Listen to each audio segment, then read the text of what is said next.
Tuhan, Shalom Bapak Ibu Saudara. Selamat sore saya ucapkan bagi kita semua pada sore hari ini. Hati kita limpah dengan syukur kita kepada Tuhan. Kalau sepanjang minggu Tuhan sudah tolong kita, memelihara kita, menjaga kita dan merawat kita hingga pada sore hari ini. Kalau kita masih ada sampai hari ini, semua karena kemurahan Tuhan dan kebaikan Tuhan. Beri yang terbaik buat Tuhan pada sore hari ini lewat pujian dan penyembahan kita kepada Tuhan. Haleluya, haleluya, haleluya. Terima kasih Tuhan.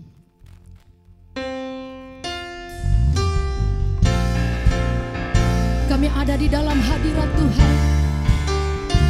Kami datang menikmati kebaikan-kebaikan Tuhan dalam hidup kami. Haleluya, haleluya Yesus. Terima kasih Tuhan. Terima kasih Yesus. Betapa rindu hatiku diam di hadirat-Mu, memandang wajah yang mulia dalam kekudusan-Mu. Kau tebus segenap dosaku dengan darah yang mulia, Tuhan. Dan sekarang ku layak menghampirimu, Tuhan. Ku angkat hatiku menyembahkan Tuhan.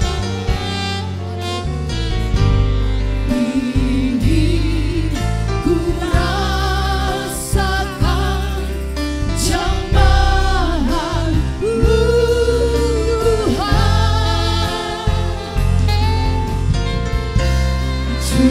Curahkan urapan Roh Kudus-Mu, Tuhan. Biarlah setiap hidup kami Tuhan dipenuhi oleh Roh Kudus. Haleluya. Penuh melimpah kuasa-Mu. Haleluya. Dari awal kita menyanyikan pujian ini. Terima kasih Tuhan. Haleluya. Betapa rindu hatiku diam di hadirat-Mu, memandang wajah yang mulia dalam kekudusan-Mu. Kau tebus segenap dosaku dengan darah yang mulia. Dan sekarang ku layak menghampirimu. Ya, sama-sama katakan haleluya. Angkat hatiku, amin, menyembahkan Tuhan. Ingin ku rasakan jamahan-Mu, Tuhan.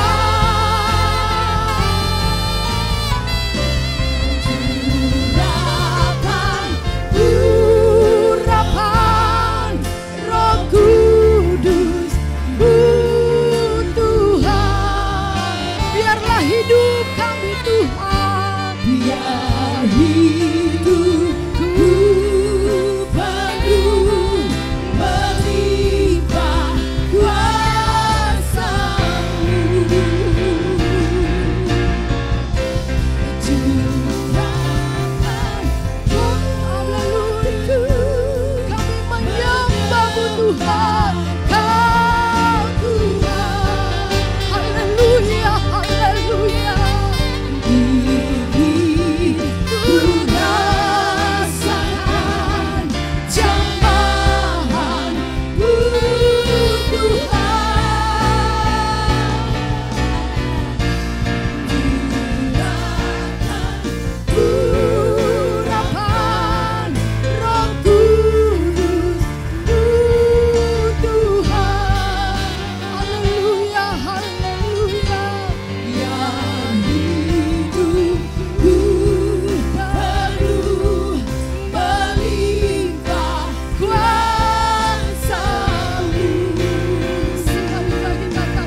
bagimu Tuhan,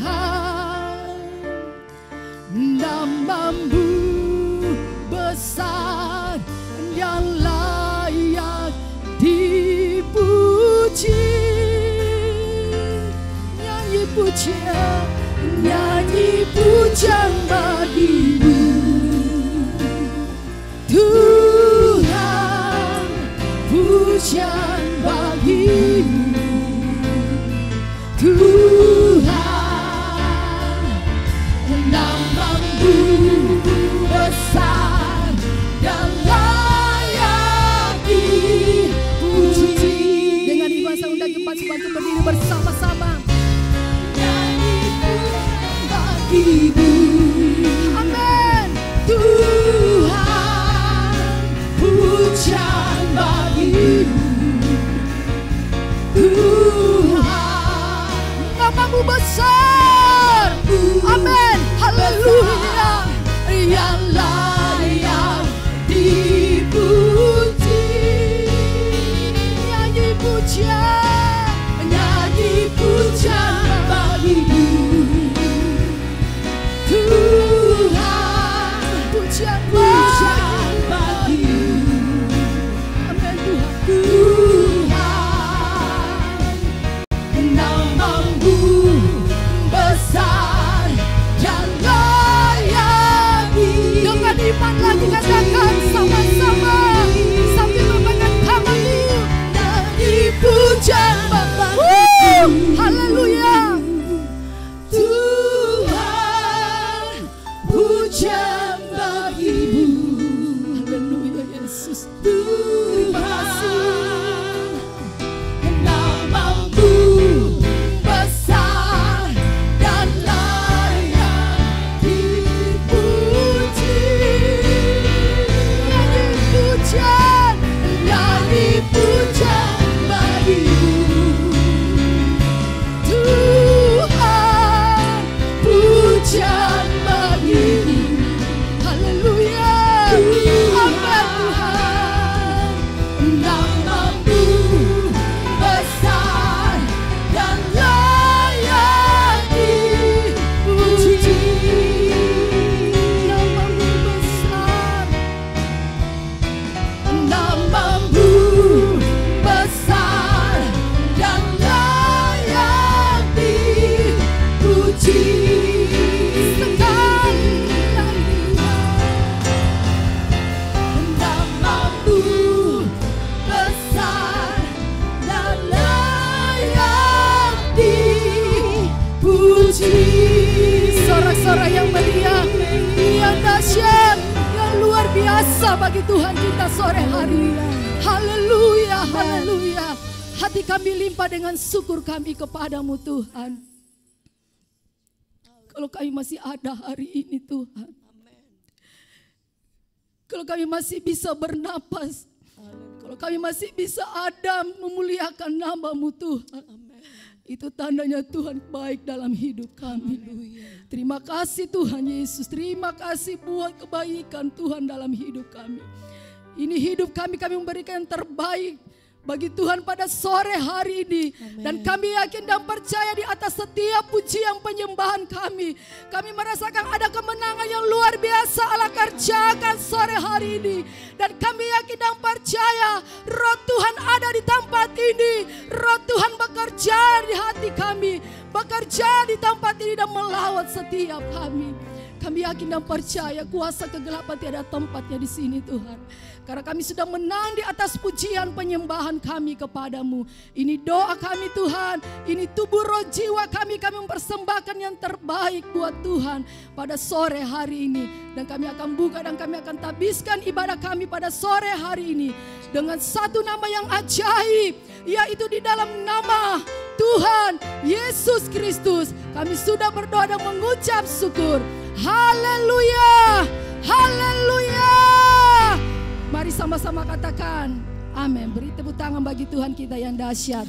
Haleluya. Tetap berdiri Bapak Ibu Saudara. Kita semua yang ada pada sore hari ini berbeda suku. Amin.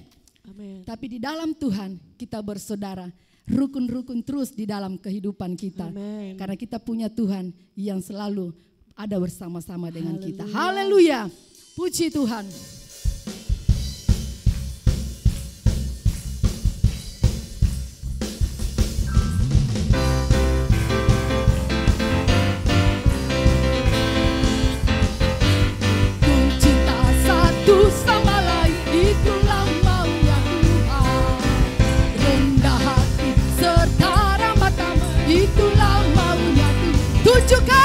Tunjukkan, saksikan Tuhan minta buktinya. Tunjukkan, saksikan Tuhan minta buktinya. Rukun cinta satu sama lain, itulah maunya Tuhan. Rendah hati serta ramah tamah, itulah maunya Tuhan. Tunjukkan, saksikan Tuhan minta buktinya. Tunjukkan, saksikan Tuhan minta buktinya. Rukun cinta. Amin. Haleluya. Amin. Rendah hati serta ramah tamah, itulah maunya Tuhan. Tunjukkan, saksikan Tuhan minta buktinya. Tunjukkan, saksikan Tuhan minta buktinya. Rukun cinta satu sama lain, itulah maunya Tuhan. Rendah hati serta ramah tamah, itulah. Haleluya. Tunjukkan, amin, Tuhan minta buktinya. Tunjukkan, saksikan Tuhan minta buktinya. Rukun cinta satu sama lain, itulah maunya Tuhan. Rendah hati serta ramah tamah, itulah maunya Tuhan. Tunjukkan, saksikan Tuhan minta buktinya. Tunjukkan, saksikan Tuhan lagi. Rukun cinta satu sama lain, itulah maunya Tuhan. Rendah hati serta ramah tamah, itulah maunya Tuhan. Tunjukkan, saksikan Tuhan minta buktinya. Tunjukkan, saksikan Tuhan minta buktinya. Hatiku rindu Tuhan, rindu melayani. Ku berikan hanya padamu. Jiwaku rindu Tuhan, selalu dalam hadirat-Mu. Amin. Agar hidupku Tuhan layak di hadapan-Mu. Ku puji.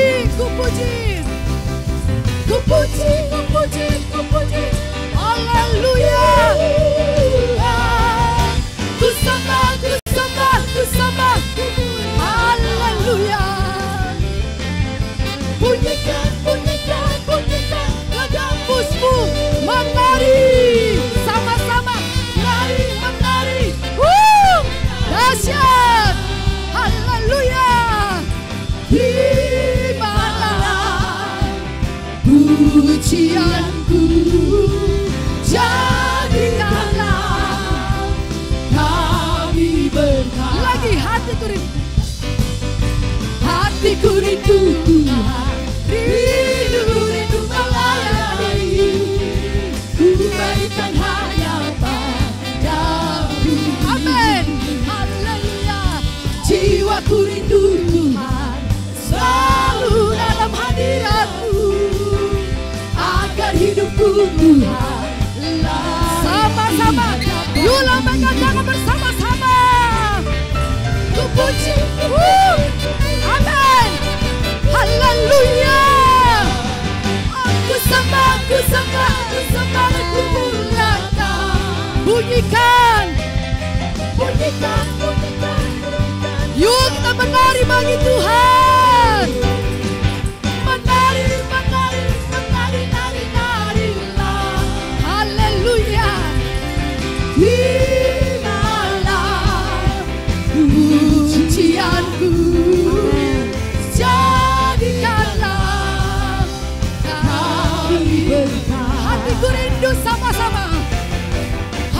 Jiwaku rindu Tuhan, rindu melayani.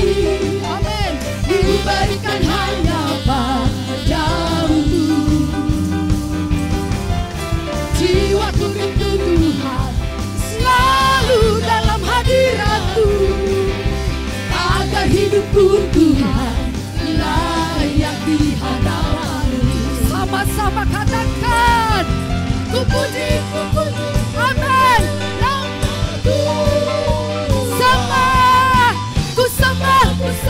Ku sembah dan ku puji. Dasar Tuhan, pujikan, terus menari bagi Tuhan. Narilah. Amin Tuhan. Terimalah pujianku, jadikanlah kami berkat. Sama-sama ku tanya Tuhan, ku puji, amin, haleluya. Ku sembah, ku muliakan. Mari bunyikanlah Tuhan, bunyikan, amin. Gambusku, mari menari, haleluya.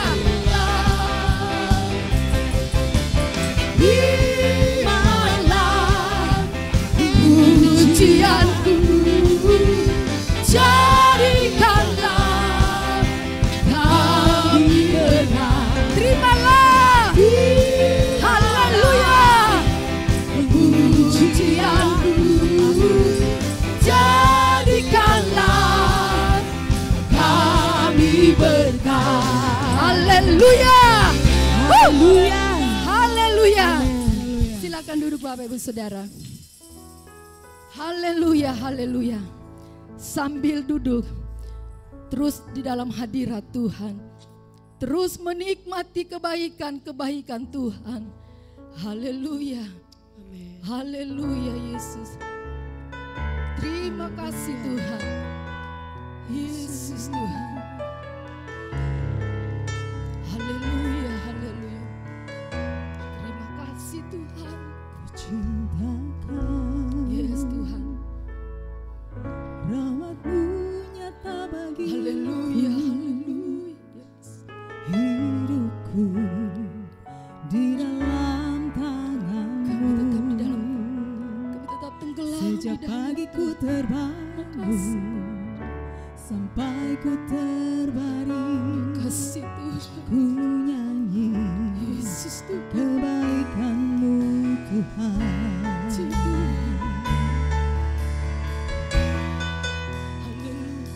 Suara-Mu tuntunku lewati api, jalan terang Kau ajar bagiku. Ku tahu sungguh Kau Bapakku dan sahabatku. Ku saksikan kebaikan-Mu. Sama-sama naikkan pujian ini, haleluya. Sepanjang hidupku Kau setia, sepanjang hidupku Kau sangat baik.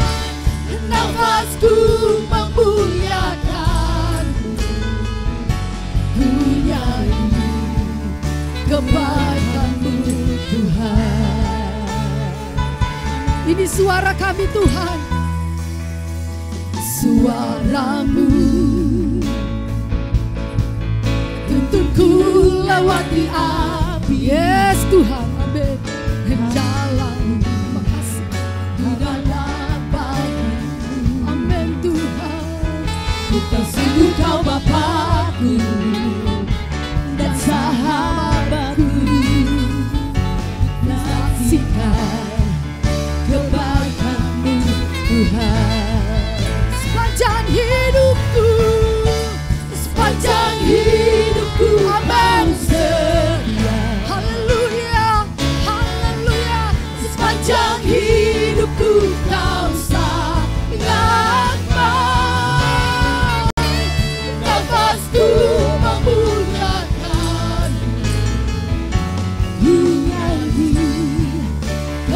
sepanjang hidupku. Sepanjang hidupku Kau setia. Haleluya, haleluya. Sepanjang hidupku Kau sangat baik. Nafasku memuliakan-Mu, ku nyanyi kebaikan sepanjang hidupku. Sepanjang hidupku Kau setia. Haleluya, haleluya. Sepanjang hidupku Kau sangat baik. Nafasku es Tuhan, haleluya. Ku nyanyi kebaikan-Mu sambil menikmati, sambil berdiri Bapak Ibu Saudara.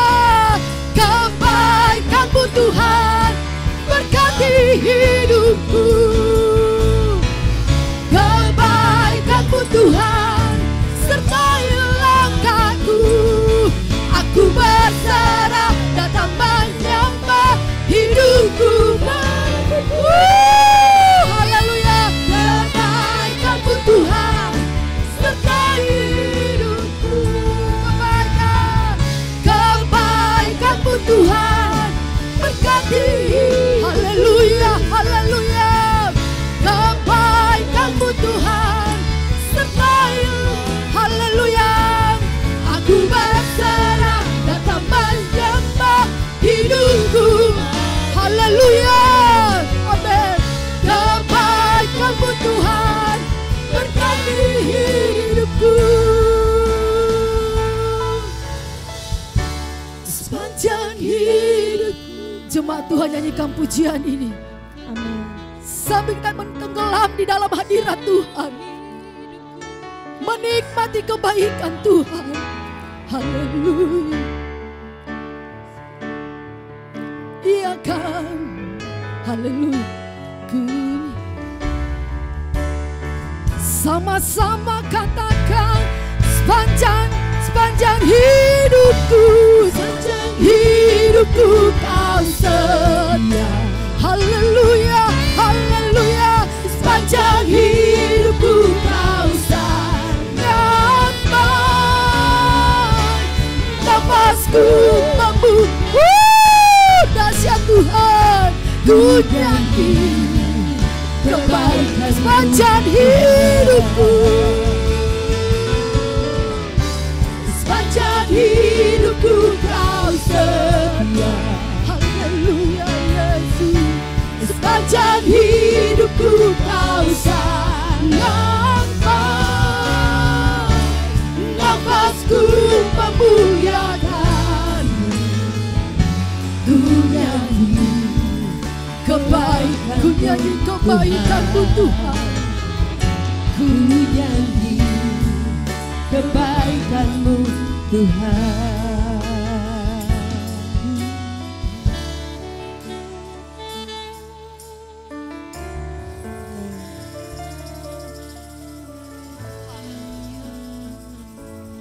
Haleluya. Engkau sungguh baik Bapa di sorga. Amin. Terima kasih. Bapa yang kami panggil di dalam nama Tuhan Yesus Kristus, Tuhan dan Juru Selamat kami.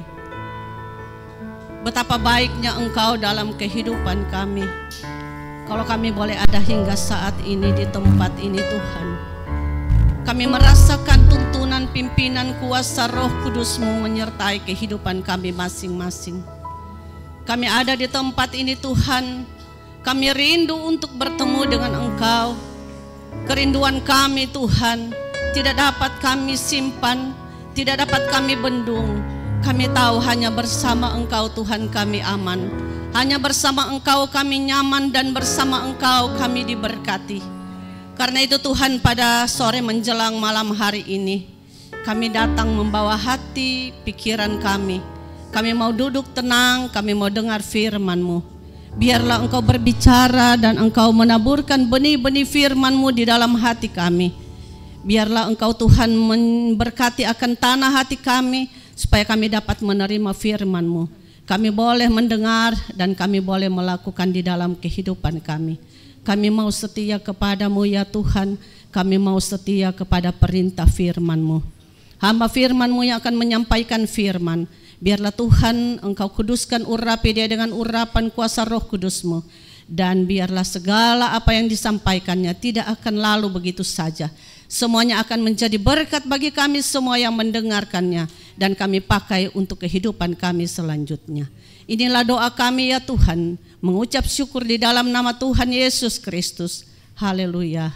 Amin.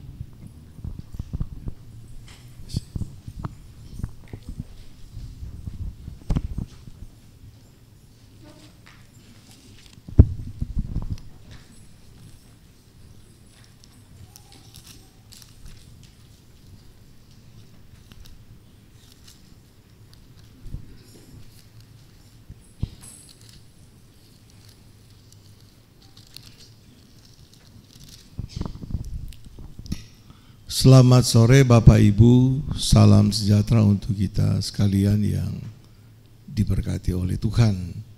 Yang merasa bahwa Tuhan baik dan Tuhan selalu melindungi dan memberkati kita.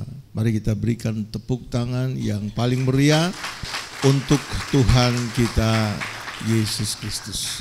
Nah, sore hari ini kita akan belajar tentang dua pengadilan yang tercatat dalam Alkitab, yaitu pengadilan kursi, pengadilan Kristus, dan yang kedua adalah pengadilan tahta putih. Namun hari-hari ini ada seorang hamba Tuhan yang mengajar tentang satu pengadilan, yaitu pengadilan delik corpus. Dia mengatakan dengan jelas bahwa iblis itu belum tentu bersalah, dan nanti dia bersalah atau tidak ditentukan pada pengadilan delik corpus. Tetapi saya sudah bolak-balik baca Alkitab dari Kejadian sampai Wahyu. Saya tidak pernah temukan istilah delik corpus dalam Alkitab. Delik corpus itu artinya prinsip seseorang belum bisa ditetapkan bersalah, tetapi orang itu harus dibuktikan dulu secara hukum dia bersalah melakukan pelanggaran hukum, baru bisa ditetapkan sebagai narapidana atau ditetapkan sebagai pesakitan. Nah, hamba Tuhan tersebut mengambil istilah ini, dan istilah ini memang lebih populer di dunia barat gitu. Ini digunakan di dunia barat, jadi seseorang sekalipun sudah ada tuduhan-tuduhan dari beberapa saksi, tapi kalau belum ditemukan barang bukti yang dicuri atau diambil, orang tersebut itu bisa berkeliaran dan belum bisa ditetapkan bahwa dia sebagai seorang yang bersalah gitu. Itu sebabnya Bapak Ibu yang kekasih, kita harus belajar kebenaran firman Tuhan supaya kita juga tidak terombang-ambing oleh rupa-rupa angin pengajaran pada hari-hari ini. Nah, kalau dia mengatakan iblis belum tentu bersalah, bagaimana pernyataan firman Tuhan dalam kitab Yesaya pasal 14, coba ditayangkan Yesaya 14, kita mulai lihat dari ayat yang kelima kalau tidak salah saya. Yesaya pasal 14, kemudian dalam kitab Yehezkiel ayat 12, Yesaya pasal yang ke-14 ayat yang ke-12. Memang di sini judul pada perikop digunakan ejekan tentang Raja Babel. Tapi Raja Babel di sini adalah sebuah alegori atau kiasan tentang bintang timur putra fajar. Kalau kita baca dari ayat 12, wah, engkau sudah jatuh dari langit, hai bintang timur putra fajar.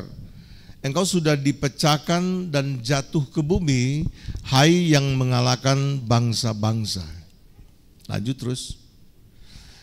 Engkau yang tadinya berkata dalam hatimu, aku hendak naik ke langit, aku hendak mendirikan tahtaku mengatasi bintang-bintang Allah, dan aku hendak duduk di atas bukit pertemuan jauh di sebelah utara. Terus lanjut. Aku hendak naik mengatasi ketinggian awan-awan, hendak menyamai yang maha tinggi. Sebaliknya ke dalam dunia orang mati engkau diturunkan, ke tempat yang paling dalam di liang kubur. Orang-orang yang melihat engkau akan memperhatikan dan mengati engkau. Katanya, inikah dia yang telah membuat kami gemetar dan yang telah membuat kerajaan-kerajaan bergoncang. Sampai di situ. Jadi dari pembacaan kita dalam kitab Yesaya, juga saudara bisa baca dalam kitab Yeskiel 28. Tapi saya tidak akan membaca Yeskiel 28 mengingat waktu kita yang terbatas. Jelas di sini bahwa Lusiel yang tadinya punya kedudukan yang cukup tinggi di sorga. Jadi ada 3 malaikat utama, Lusiel, Gabriel, dan Mikael. Masing-masing mempunyai tugas yang sudah ditetapkan oleh Allah. Kemudian Lusiel ini memberontak. Dia merasa bahwa dia sudah bisa menyamai Tuhan, dan dengan kesombongan, keangkuhannya, itu dia memberontak. Dan ada 1/3 penghuni sorga, yaitu malaikat yang diseret, yang terprovokasi, yang memberontak kepada Allah. Dia ingin merampas kedudukan Allah, yang akhirnya dia dicampakkan ke bumi ini dan menjadi setan dengan nama Lucifer. Situ dikatakan, hai bintang timur putra fajar. Jadi ini hanya sebagai sebuah permulaan. Saya bisa menggunakan ayat ini yang mengatakan bahwa Lucifer itu memang bersalah. Bersalah karena dia ingin menyamai Tuhan dan dia ingin merampas tata Tuhan, sehingga dia dibuang dan dia menjadi iblis. Jadi kesalahan dari Lucifer ini memang jelas sekali. Nah, kemudian hamba Tuhan ini berkata bahwa iblis sampai hari ini belum tentu bersalah. Dan nanti dia ditetapkan pada pengadilan delik korpus, apakah dia bersalah atau tidak. Cuman saya tunggu penjelasannya. Kalau dia bersalah, kemana? Kalau dia tidak bersalah, dia di mana? Itu dia tidak jelaskan. Tapi dia mengatakan bahwa nanti ditentukan pada pengadilan delik korpus. Tapi saya cari-cari istilah itu dalam Alkitab, tidak ditemukan. Ada 8, kira-kira ada 8 poin penyesatan yang disampaikan oleh hamba Tuhan ini. Termasuk dia mengatakan bahwa juru selamat itu adalah Yahweh. Bukan Yesus juru selamat sejati, tapi Yahweh adalah juru selamat sejati. Dia mengambil rekomendasi atau ayat-ayat referensi dalam kitab Yesaya, juga dalam kitab nabi-nabi kecil. Itu ada pernyataan bahwa Tuhan yang ditulis dengan huruf besar semua itu memang menjelaskan YHWH atau Yahweh. Jadi berdasarkan rujukan itu dia mengatakan bahwa juru selamat itu Yahweh, bukan Yesus Kristus sebagai juru selamat yang sejati. Oke, kita tinggalkan itu dan mari kita lihat pengadilan yang ditulis dalam Alkitab itu hanya ada 2, yaitu kursi pengadilan Kristus dan tahta putih. Nah, kita akan belajar sore hari ini kapan dan di mana kursi pengadilan Kristus itu digelar, dan kemudian kapan dan di mana tahta putih itu digelar, dan kira-kira siapa-siapa nanti yang terlibat dalam pengadilan-pengadilan tersebut. Mari kita lihat dalam kitab 2 Korintus pasal yang kelima, ayat yang ke-10. 2 Korintus pasal 5 ayat 10 berkata begini, sebab kita semua harus menghadap tahta pengadilan Kristus, supaya setiap orang memperoleh apa yang patut diterimanya sesuai dengan yang dilakukannya dalam hidupnya ini, baik ataupun jahat. Ini pengadilan kursi pengadilan Kristus.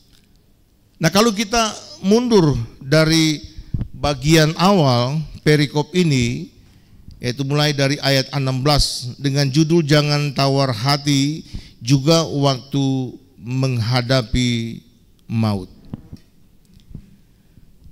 Sebab itu kami tidak tawar hati, tetapi meskipun manusia lahiria kami semakin merosot, namun manusia batinia kami dibaharui dari sehari ke sehari. Sebab penderitaan ringan yang sekarang ini mengerjakan bagi kami kemuliaan kekal yang melebihi segala-galanya, jauh lebih besar daripada penderitaan kami. Sebab kami tidak memperhatikan yang kelihatan, melainkan yang tidak kelihatan, karena yang kelihatan adalah sementara, sedangkan yang tidak kelihatan adalah kekal. Jadi itu pasal 4 mulai ayat 16, karena dia termasuk dari pasal 4. Nah Bapak Ibu yang dikasihi oleh Yesus Kristus Tuhan, kalau kita baca dari ayat 16, pasal 4 ayat 16 sampai ayat 18 ini, sebenarnya dalam perjalanan hidup orang percaya itu tidak seperti kita berjalan di jalan tol licin tanpa hambatan apa-apa. Tetapi perjalanan semua manusia, termasuk orang yang percaya kepada Yesus Kristus dan menjadikan dia sebagai Tuhan dan Juru Selamat, perjalanan hidup kita ini penuh dengan dinamika kehidupan sebagai manusia. Itu pada umumnya juga mengalami demikian. Tidak lepas dari penderitaan yang kita alami. Penderitaan sebagai orang percaya atau sebagai manusia pada umumnya itu adalah usia yang bertambah, semakin hari semakin lemah, semakin terbatas gerakan dan sebagainya. Itu adalah faktor alami dari bertambahnya usia kita. Tetapi ada hal lain di mana kita yang percaya kepada Kristus Yesus Tuhan itu kadangkala mengalami tekanan-tekanan dari pihak orang-orang yang mungkin tidak seiman dengan kita, atau dari orang-orang yang memang membenci kita. Itu adalah bagian dari penderitaan. Nah Paulus mengatakan bahwa penderitaan hari ini yang kita alami itu akan mengerjakan sesuatu yang sifatnya kekal dalam kehidupan yang akan datang. Sehingga Paulus berkata kita tidak memperhatikan yang sementara. Sebab semua yang sementara, baik penderitaan fisik yang kita alami maupun penderitaan karena bertambahnya usia secara alami, itu sifatnya sementara. Satu ketika kita akan tinggalkan semua. Nah, sementara kita hidup di dunia ini, kesempatan yang Tuhan beri, Paulus mengatakan mari kita mengerjakan sesuatu yang sifatnya kekal untuk selama-lamanya. Jadi kalau kita selama hidup mengerjakan pekerjaan yang Tuhan percayakan, kemudian kita mengerjakannya sesuai dengan kehendak Tuhan, tentu kita akan memperoleh sesuatu yang sifatnya kekal kalau nanti kita akan bertemu dengan Dia. Itu sebabnya Bapak Ibu yang dikasihi oleh Yesus Kristus Tuhan, juga satu pernyataan yang seringkali disalahartikan dalam kitab 1 Korintus pasal yang kedua, kita lihat ayat yang ke-9, atau kita mulai dari ayat yang ke-6, hikmat yang benar. Sungguh pun demikian, kami memberitakan hikmat di kalangan mereka yang telah matang, yaitu hikmat yang bukan dari dunia dan yang bukan dari penguasa-penguasa dunia ini, yaitu penguasa-penguasa yang akan ditiadakan. Tetapi yang kami beritakan ialah hikmat Allah yang tersembunyi dan rahasia yang sebelum dunia dijadikan telah disediakan Allah bagi kemuliaan kita. Jadi Paulus mengatakan firman ini disampaikan kepada orang percaya atau orang Kristen yang sudah matang imannya. Sehingga kalau disampaikan ini mereka tidak goyah. Mereka tidak mudah menjadi kecewa, apalagi meninggalkan Tuhan. Ayat yang ke-9 berkata seperti ini, atau kita lihat ayat yang ke-8. Tidak ada dari penguasa dunia ini yang mengenalnya, sebab kalau sekiranya mereka mengenalnya, mereka tidak menyalibkan Tuhan yang mulia.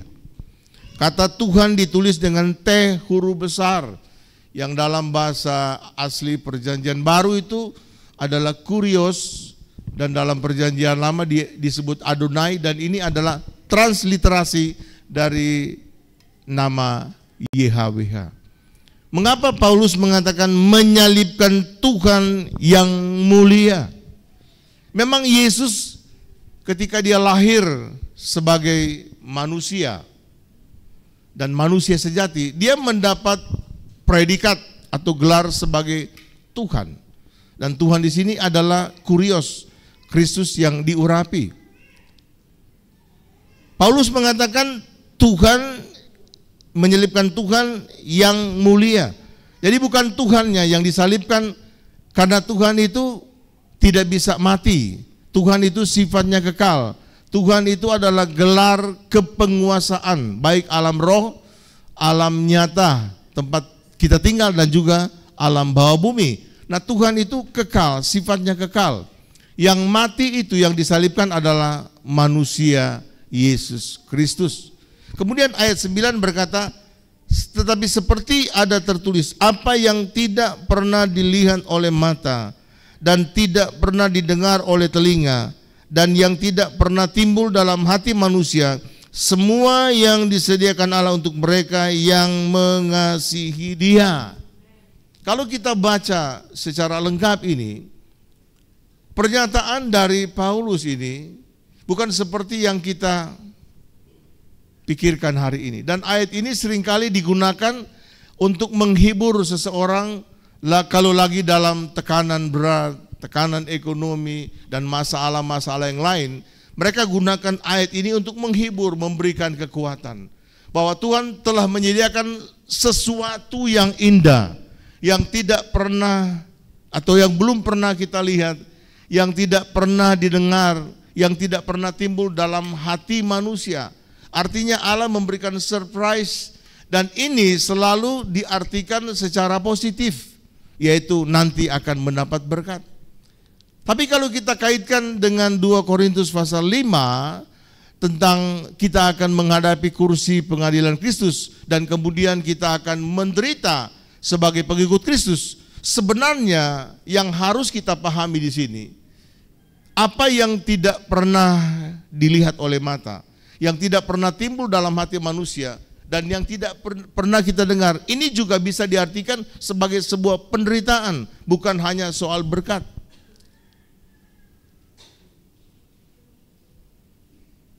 Sebuah penderitaan yang harus kita alami, dan apakah kita bisa menjalani, kita bisa menerima penderitaan itu sebagai bagian yang tidak terpisahkan dari kehidupan sebagai orang yang percaya kepada Tuhan, sebagai pengiring Kristus. Yesus juga berkata dalam ucapan bahagia, Matius pasal 5, berbahagialah orang yang berduka cita karena aku, karena mereka akan dihiburkan oleh Tuhan.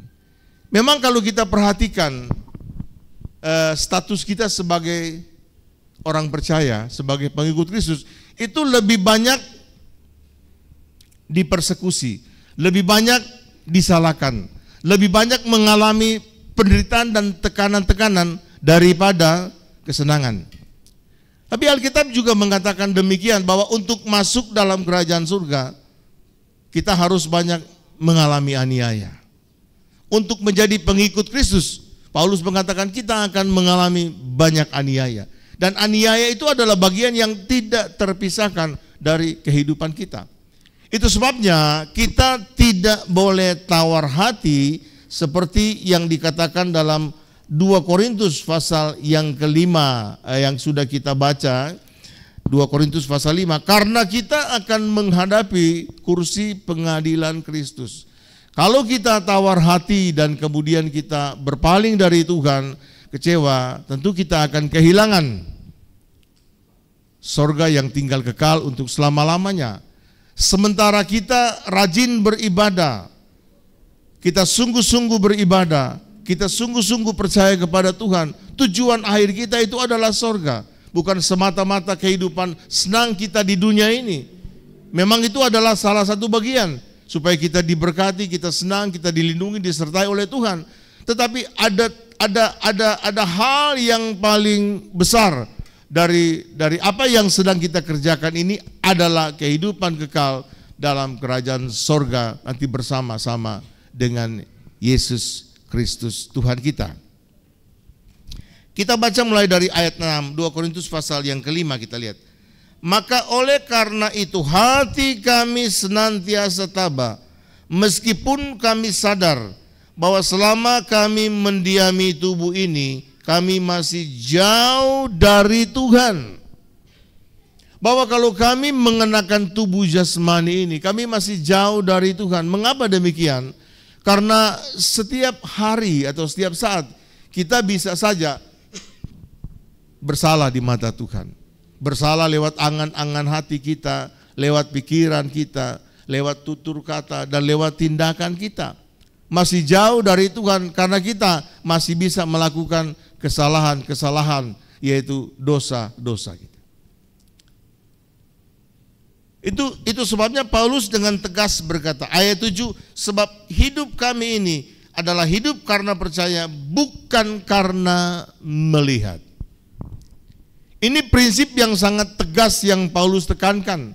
Sekalipun kita hidup di alam natural ini, kita bisa melihat segala sesuatu dengan kasat mata kita, bahkan kita bekerja, kesibukan dan lain sebagainya, itu dengan menggunakan kasat mata. Tetapi bagian iman dan percaya kita kepada Yesus, kita jangan menggunakan kasat mata kita, tetapi kita menggunakan iman, menggunakan percaya kepada Dia. Karena apa?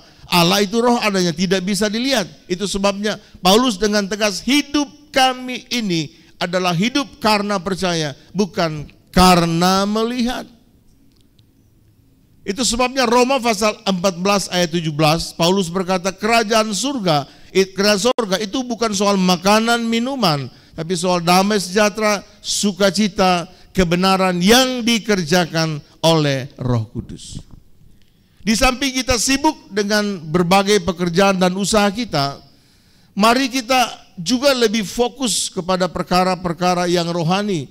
Mari kita pelihara, mari kita jaga hati kita, supaya iman kita kepada Yesus Kristus itu semakin hari semakin bertambah kualitasnya, semakin hari kita semakin kuat di dalam iman percayanya. Sekalipun kita harus mengalami begitu banyak penderitaan-penderitaan, baik dari segi usia secara alami maupun penderitaan karena kita percaya kepada Yesus Kristus Tuhan kita. Ayat yang ke-8, 9.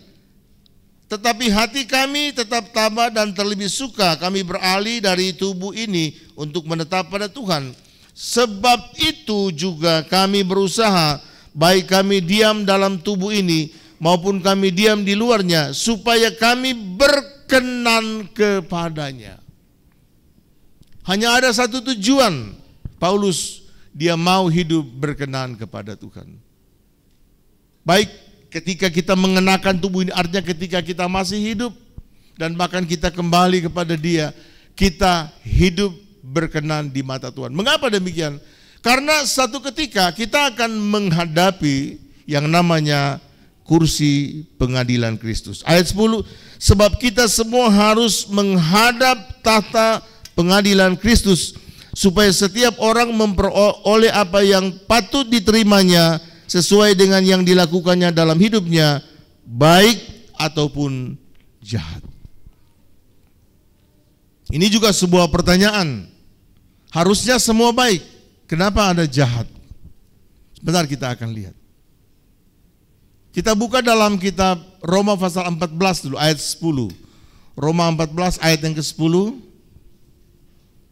Tetapi engkau, mengapakah engkau menghakimi saudaramu, atau mengapakah engkau menghina saudaramu? Sebab kita semua harus menghadap tahta pengadilan Kristus.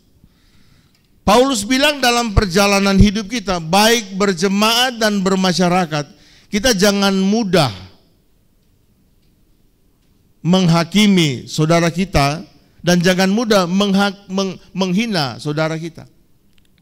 Karena kita semua akan menghadap kursi pengadilan Kristus. Jadi kursi pengadilan Kristus ini adalah pengadilan yang khususnya dilaksanakan oleh Allah untuk orang-orang yang sudah menerima Tuhan atau orang-orang yang sudah diselamatkan oleh Tuhan, bukan secara umum, bukan untuk semua manusia, tetapi khusus hanya untuk orang yang sudah percaya, yang sudah menerima Kristus Yesus sebagai Tuhan kita. Itu sebabnya ada jahat dan juga ada kata baik, ada perbuatan baik dan ada perbuatan jahat. Kalau kita lihat pada 1 Korintus pasal yang ketiga, 1 Korintus pasal 3, kemudian kita lihat ayat yang kelima kalau tidak salah. 1 Korintus pasal yang ketiga. Terus lanjut naik. 6. Ya, terus.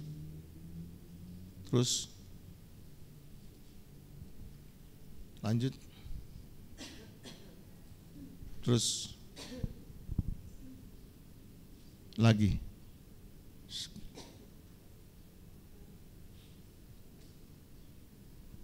Ya, mulai dari ayat 10 ini.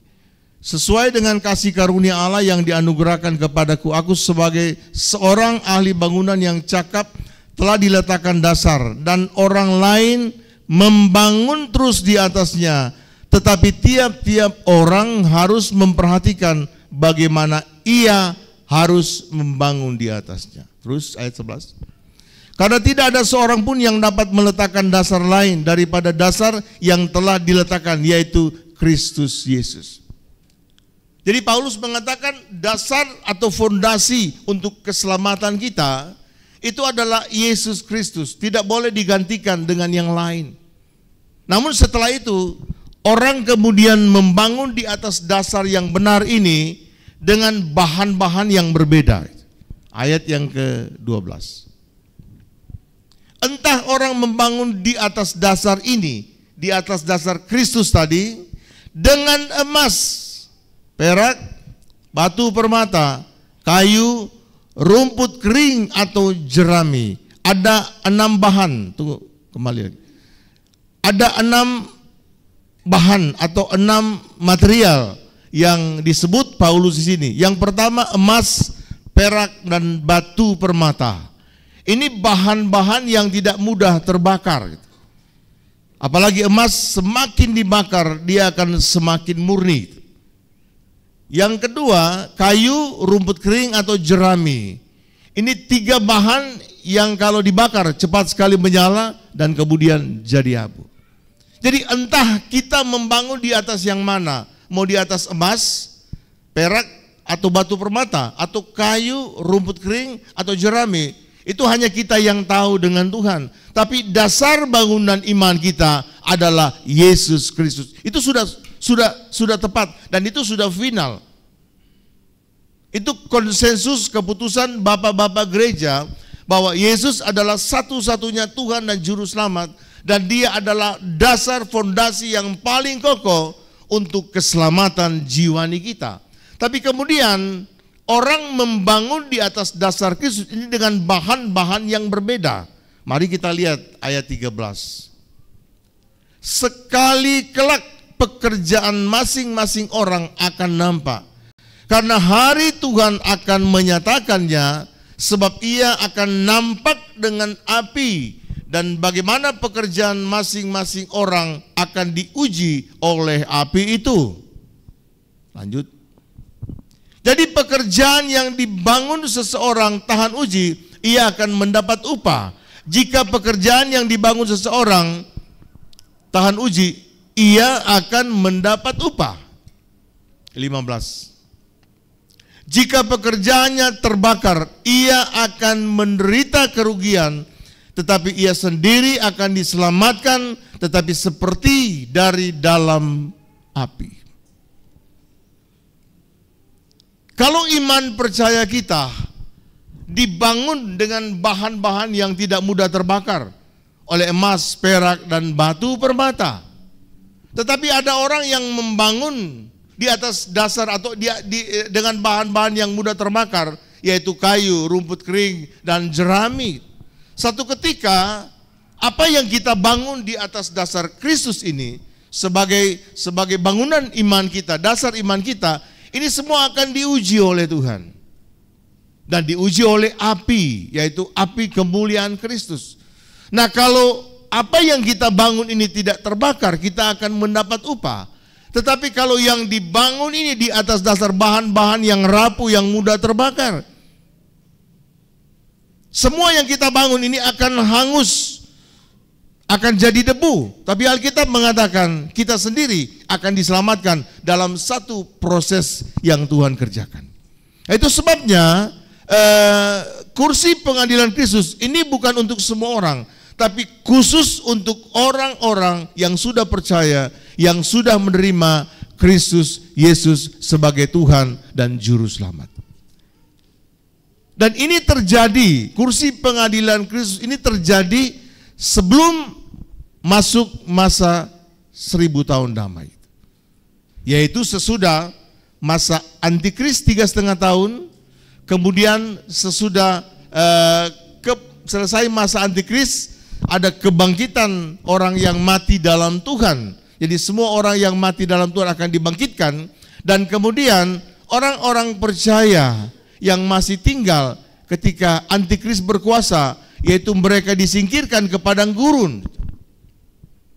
Itu nantinya akan menghadap kursi pengadilan Kristus sebelum masuk 1000 tahun damai.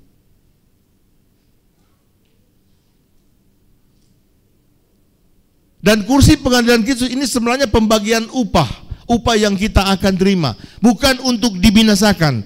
Jadi kalau selama kita hidup, kita meletakkan dasar iman kita di atas tiga material yang tidak mudah terbakar itu, nanti ketika Tuhan datang, kita akan menghadap kursi pengadilan Kristus dan kemudian kita akan mendapat upah yang baik. Tetapi kalau kita meletakkan di atas dasar bahan-bahan yang mudah terbakar, kita akan kerugian karena semua yang kita bangun akan terbakar. Namun kita akan diselamatkan seperti dalam api. Jadi bukan untuk dibinasakan, tapi semua yang menghadap kursi pengadilan Kristus adalah orang yang diselamatkan, yang sudah percaya dan akan masuk dalam keselamatan. Yang berbeda di sini adalah upah nanti kita di kerajaan 1000 tahun damai sampai kita masuk kepada kekekalan surgawi untuk selama-lamanya.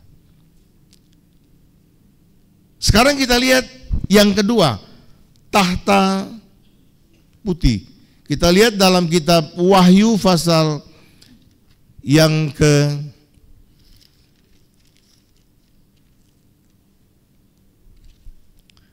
Wahyu pasal yang ke-20.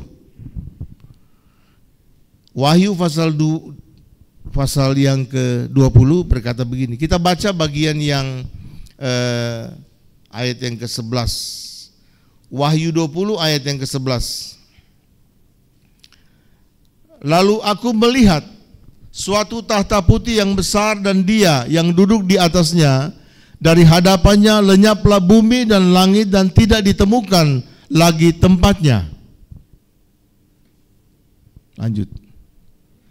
Dan aku melihat orang-orang mati besar dan kecil berdiri di depan tahta itu, lalu dibuka semua kitab dan dibuka juga sebuah kitab lain, yaitu kitab kehidupan. Dan orang-orang mati dihakimi menurut perbuatan mereka, berdasarkan apa yang ada tertulis di dalam kitab-kitab itu.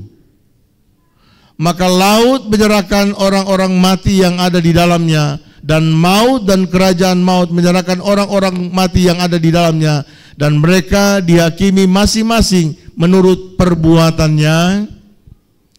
Lalu maut dan kerajaan maut itu dilemparkan ke dalam lautan api. Itulah kematian yang kedua, lautan api. Ayat 15. Dan setiap orang yang tidak ditemukan namanya tertulis dalam kitab kehidupan itu, ia dilemparkan ke dalam lautan api itu. Ini adalah pengadilan tahta putih. Namun sebelumnya kita mundur dulu. Kita mundur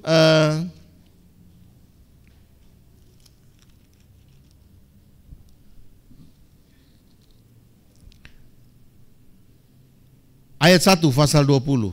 Ayat 1 pasal 20. Lalu aku melihat seorang malaikat turun dari sorga memegang anak kunci jurang maut dan suatu rantai besar di tangannya. Ia menangkap naga si ular tua itu, yaitu iblis dan setan, dan ia mengikat 1000 tahun lamanya.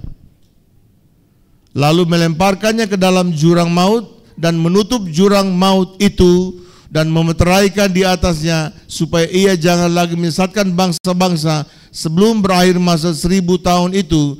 Kemudian daripada itu ia akan dilepaskan untuk sedikit waktu lamanya. Lalu aku melihat tahta-tahta orang-orang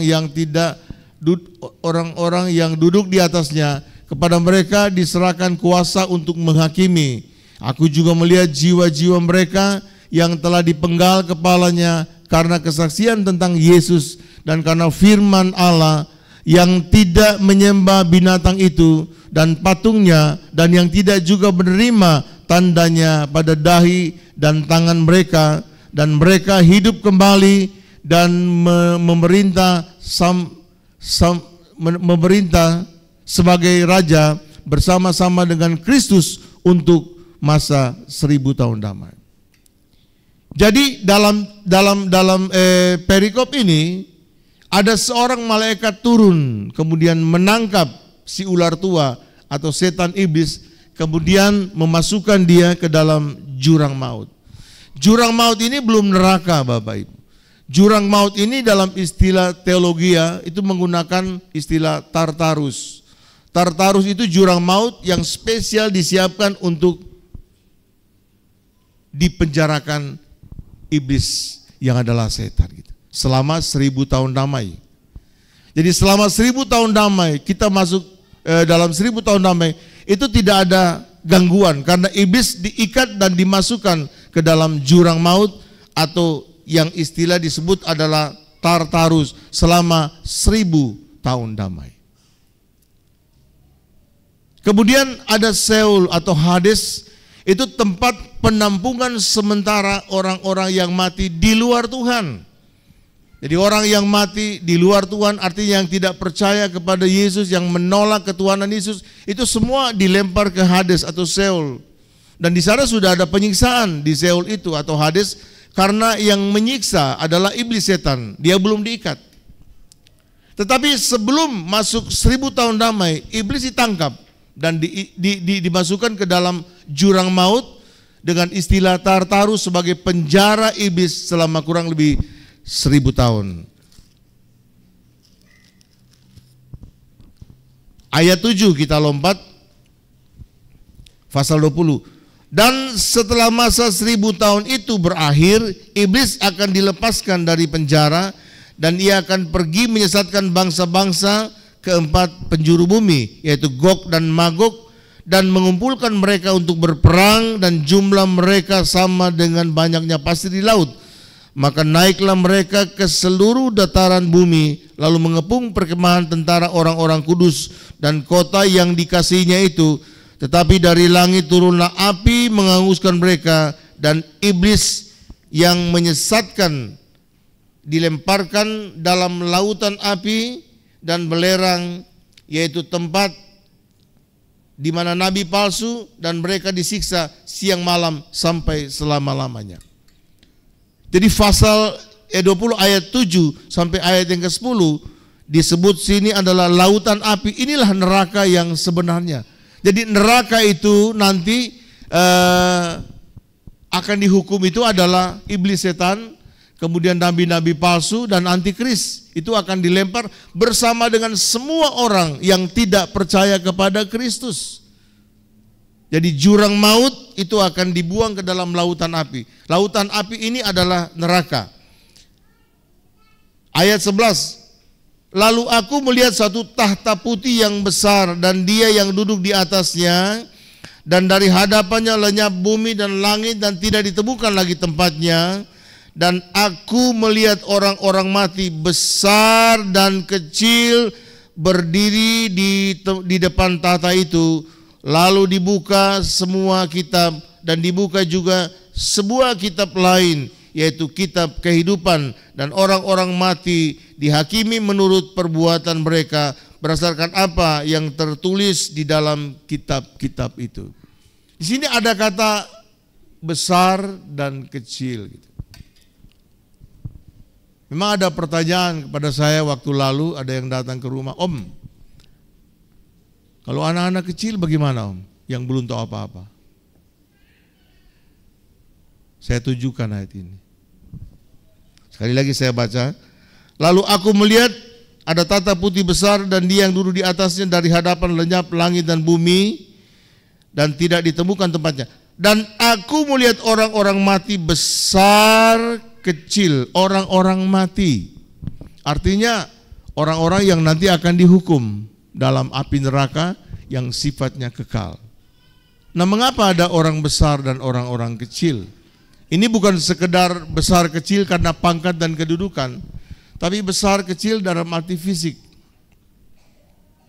Kalau dia lahir di keluarga yang sejak dari kecil sudah mengenal Yesus Kristus sebagai Tuhan, dia secara otomatis akan dididik, akan dibina oleh keluarganya untuk percaya kepada Yesus.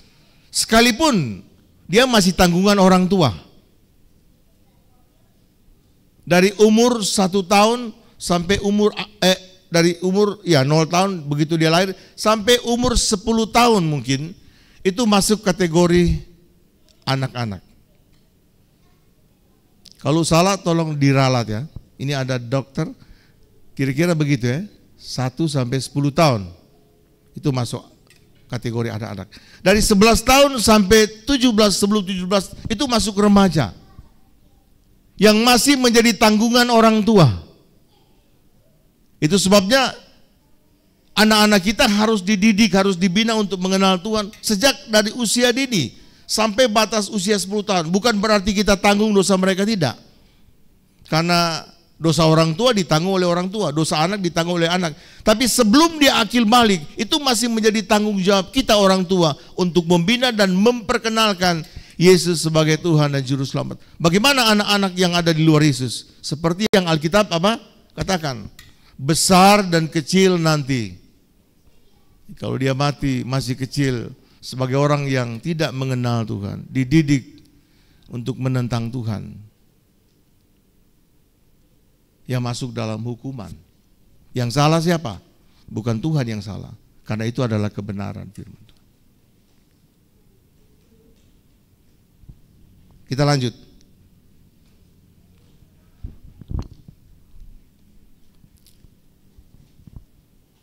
Ayat 13, maka laut menyerahkan orang-orang mati yang ada di dalamnya, dan maut dan kerajaan maut, Seul dan Hades, maut dan kerajaan maut,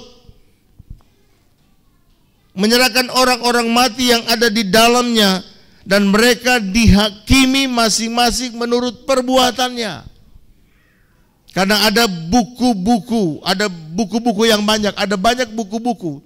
Dan itu menulis tentang perbuatan sehari-hari manusia. Yang percaya, yang tidak percaya, itu ditulis dalam banyak buku perbuatan-perbuatan manusia. Lalu maut dan kerajaan maut itu dilemparkan ke dalam lautan api. Lalu maut dan kerajaan maut, yang tadi kita baca, iblis dimasukkan ke dalam jurang maut sebagai penjara 1000 tahun damai. Jadi baik yang dihukum di Hades maupun jurang maut, dipenjarakan iblis, itu satu ketika setelah selesai masa 1000 tahun damai, dia akan dilepaskan. Tapi iblis, Tuhan akan membunuh dengan nafas mulutnya dan kemudian dilemparkan ke dalam lautan api. Lalu maut dan kerajaan maut itu dilemparkan ke dalam lautan api. Itulah kematian kedua, lautan api. Perhatikan ayat 15. Itu kematian yang kedua. Dan setiap orang yang tidak ditemukan namanya tertulis di dalam kitab kehidupan itu, ia dilemparkan ke dalam lautan api. Lautan api itu adalah neraka. Tuhan masih punya toleransi dalam pengadilan tahta putih itu Tuhan Yesus masih buka itu kitab kehidupan. Padahal sesungguhnya bahwa pengadilan tahta putih itu adalah untuk orang-orang yang tidak percaya, yang belum percaya kepada Tuhan. Nah, secara otomatis nama mereka belum tercatat dalam kitab kehidupan. Tapi Tuhan masih menghormati, dia buka lagi itu kitab kehidupan. Kemudian dia cari-cari di agenda. Siapa tahu orang-orang yang diadili dalam tahta putih itu masih ada namanya. Ternyata namanya tidak ada. Jadi semua yang namanya tidak tertulis dalam kitab kehidupan itu dibuang ke dalam lautan api. Dan itu adalah penghukuman untuk selama-lamanya. Untuk itu Bapak Ibu yang dikasihi oleh Yesus Kristus Tuhan, sesulit apapun hidup yang kita hadapi, baik kesulitan ekonomi dan kesulitan-kesulitan yang lain, jangan kita tawar hati. Karena tetap Tuhan tidak akan membiarkan kita sendiri. Dia sudah menyelamatkan kita dengan hidupnya. Dia sudah menderita di kayu salib.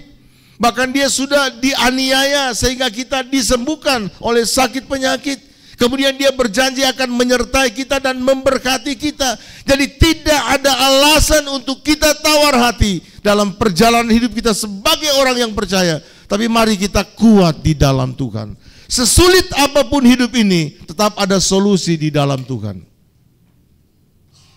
Dan kalau kita terus bertahan sampai pada langkah yang terakhir, saya percaya kita akan memperoleh upah. Itu sebabnya mari hari ini yakinkan hidup kita bahwa kita sedang membangun kehidupan iman kita, bukan berdasarkan bahan-bahan yang mudah terbakar, tapi kita sedang meletakkan dan membangun di atas dasar Kristus dengan bahan-bahan yang tidak mudah terbakar, emas, perak, dan batu, supaya ketika masuk dalam masa ujian itu kita akan memperoleh upah yang besar nanti dalam kerajaan sorga yang tinggal kekal buat selama-lamanya. Setelah masa 1000 tahun damai, apa yang kita nantikan? Ayat pasal 21, lalu aku melihat langit yang baru dan bumi yang baru, sebab langit yang pertama dan bumi yang pertama telah berlalu dan laut pun tidak ada lagi.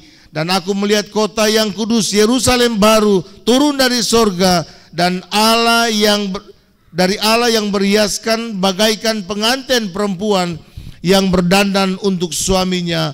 Lalu aku mendengar suara yang nyaring dari tahta itu berkata, lihat, kemah Allah ada di tengah-tengah manusia, dan ia akan diam bersama-sama dengan mereka. Mereka akan menjadi umatnya, dan ia akan menjadi Allah mereka, dan ia akan menghapus segala air mata dari mata mereka, dan maut tidak akan ada lagi perkabungan atau ratap tangis atau duka cita, sebab segala sesuatu yang lama itu sudah berlalu.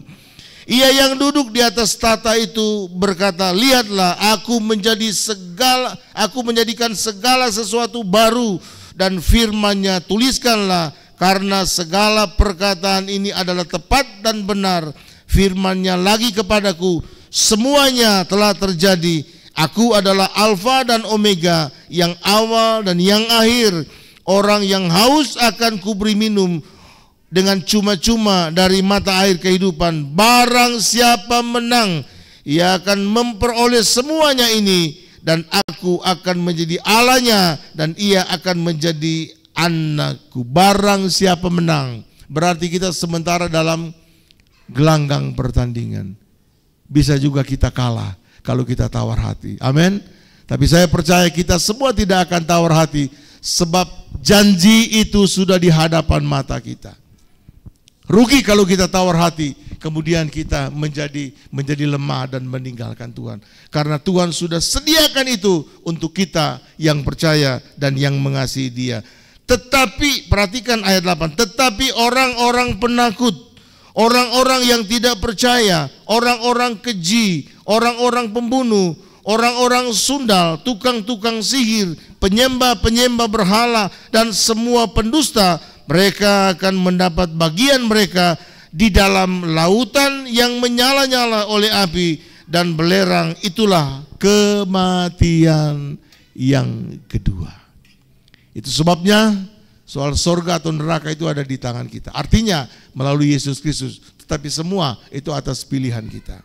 Dan saya percaya kita akan memilih sorga yang kekal buat selama-lamanya.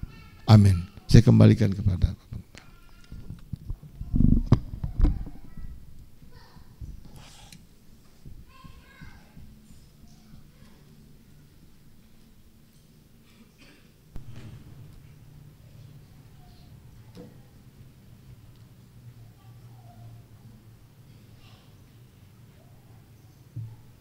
Puji Tuhan.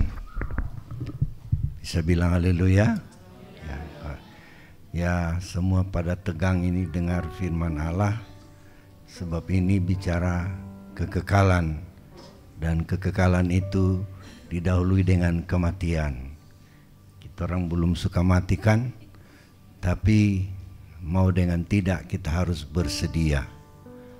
Mau atau tidak mau, satu waktu hal itu kita akan alami. Jadi firman Allah memberikan nasihat, pikirkanlah semua apa yang belum kelihatan, dalam Kolose pasal 3. Karena kecenderungan kita dalam khotbah tadi, Paulus berkata dalam 2 Korintus pasal 4, kecenderungan manusia memperhatikan apa yang kelihatan. Tapi Paulus berkata, kami memperhatikan apa yang belum kelihatan. Sorga kita belum lihat. Hanya kita baca di dalam firman Tuhan. Tetapi itu harus menjadi sebuah keyakinan kita. Karena kita berjalan ke arah itu, mau atau tidak mau, kita akan mengalaminya. Tapi satu hal yang memberikan kekuatan bagi kita, bahwa kepastian untuk hidup kekal itu sudah ada di tangan kita. Jangan kita keluar dari itu, saudara-saudara. Firman Allah menjamin setiap orang yang percaya kepada Yesus Kristus, dia pasti akan selamat dan memasuki kerajaan yang kekal. Namun kita lihat tadi ada dua fase pengadilan yang kita harus hadapi. Pengadilan kursi, pengadilan Kristus untuk kita menerima upah. Besar kecil upah kita, pahala kita akan peroleh waktu menghadapi pengadilan kursi Kristus. Kemungkinan itu di awan-awan permai. Sebab kita menyongsong Tuhan di angkasa. Waktu Yesus akan turun dari sorga, datang ke dalam dunia menjemput orang percaya, itu didahului dengan bunyi sangkakala yang ketujuh, yang membuat orang mati bangkit. Tapi yang bangkit itu adalah orang yang selamat, yang sudah percaya kepada Yesus. Besar kecil, itu yang akan bangkit. Lalu orang yang masih hidup waktu Yesus itu datang itu, yang tergolong gereja yang disempurnakan, itu ada di penyingkiran, di padang gurun. Dalam peniupan sangkakala yang ketujuh, maka kita diubahkan. Mudah-mudahan kita semua adalah orang yang disingkirkan itu, diubah dalam sekejap untuk memiliki tubuh kebangkitan, tubuh kemuliaan yang sama dengan kebangkitan orang-orang percaya itu. Untuk apa? Kita bisa menyongsong Tuhan di angkasa. Karena ada pertemuan di udara, saudara-saudara. Kalau kita baca kitab Daniel, ada angka yang ditafsirkan sebagai lamanya kita di angkasa itu adalah 75 hari. Ada angka di sana, saudara-saudara. Kenapa saya sentil itu? Baru-baru ada orang yang menyampaikan kepada saya bahwa ada pendeta kita dalam satu ibadah pemakaman, dia menyatakan bahwa nanti kita akan ada di angkasa berapa tahun itu? 7 tahun katanya. 7 tahun. Aneh, itu Pentakosta itu dari mana dia itu? Jadi kira-kira demikian, saudara-saudara. Dan di sana di kursi pengadilan Kristus, itu pembahagian upah hidup kita. Besar, kecil, megah atau kurang megah, sebab dalam 1 Korintus 15 ayat 41 berkata bahwa kemuliaan matahari lain, kemuliaan bulan lain, kemuliaan bintang lain. Nanti beda-beda saudara-saudara. Sekedar dengan apa yang kita lakukan di atas muka bumi ini. Memang ada perbedaan kemuliaannya. Ya, terima. Tapi pengadilan putih tadi itu orang-orang yang akan menerima berat ringannya hukuman. Menderitanya itu pasti berbeda saudara-saudara. Tapi walaupun ringan penderitaan, tapi dalam api neraka kekal selama-lamanya, ya apa bedanya saudara-saudara? Untuk itu kita selalu berupaya, seperti tadi dikatakan, kita jangan tawar hati dalam pengiringan kita kepada Tuhan.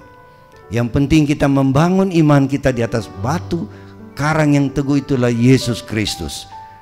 Jangan bangun hanya dengan kayu, nanti terbakar. Jangan membangun hidup kerohanian di atas batu Kristus dengan rumput dan jerami. Itu lebih gampang terbakar. Saudara, akan mendatangkan kerugian bagi kita. Tapi mari kita melangkah terus dari hari ke hari, dari kemuliaan datang kemuliaan. Itu yang kita lakukan selama kita hidup di atas muka bumi ini. Puji Tuhan. Kiranya firman Allah membuat kita selalu memikirkan perkara di atas. Kolose pasal 3 ayat 1 dan 2 dan seterusnya. Pikirkanlah perkara-perkara di atas. Yang ini, yang dihotbahkan tadi, itu yang ada di atas. Yang cari duit, cari makan, bangun rumah, lah segala, itu yang kelihatan. Tapi semua sementara. Tapi puji Tuhan, Anda di sini, saya di sini, kita ada pada alamat yang tepat. Sebab di sini kita memikirkan perkara-perkara yang di atas. Kota Yerusalem baru disiapkan bagi kita yang setia iring kepada Tuhan. Oh Yerusalem, kota mulia. Kita lakukan pujian itu sebelum kita berdoa. Puji Tuhan.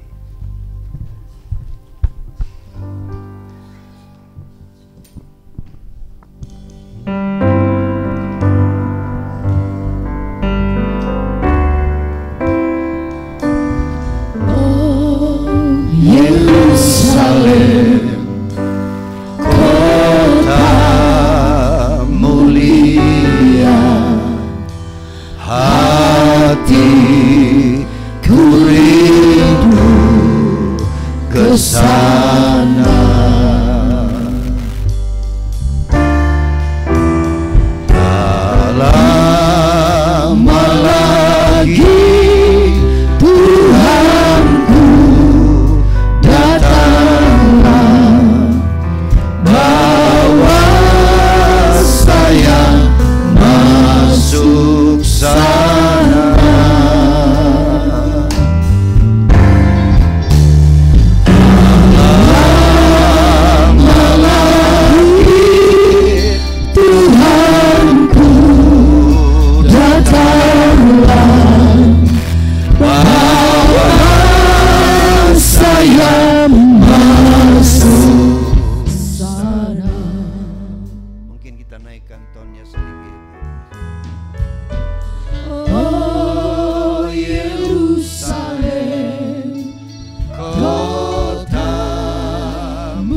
saja.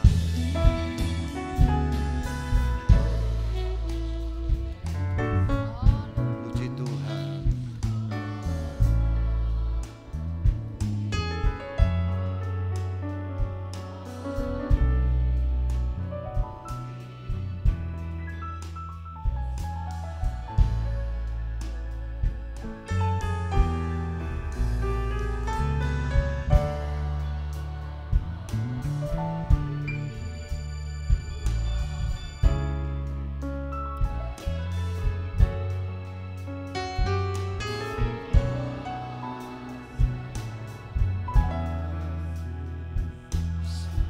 Puji Tuhan, haleluya.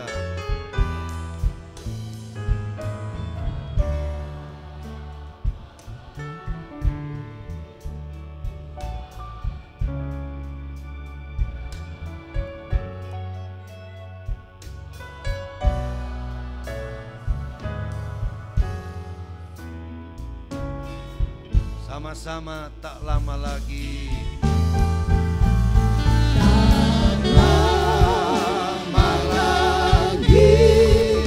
Tuhanku, datanglah, bawa saya masuk sana.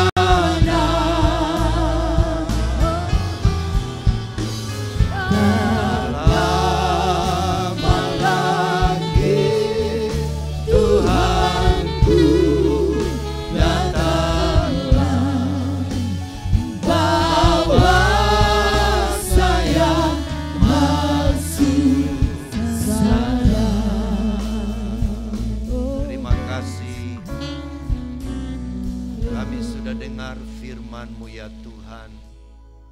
Sebuah kebenaran yang sudah diungkapkan. Apa yang kami akan temui, apa yang kami akan alami Tuhan di dalam hidup di dunia ini untuk mencapai kekekalan.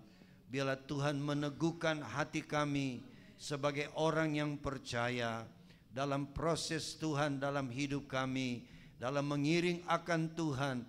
Biar kami bertambah-tambah di dalam pengetahuan akan kebenaran firman-Mu, dan hidup kami diubahkan dari hari lepas hari Tuhan untuk bertambah dewasa di dalam Tuhan.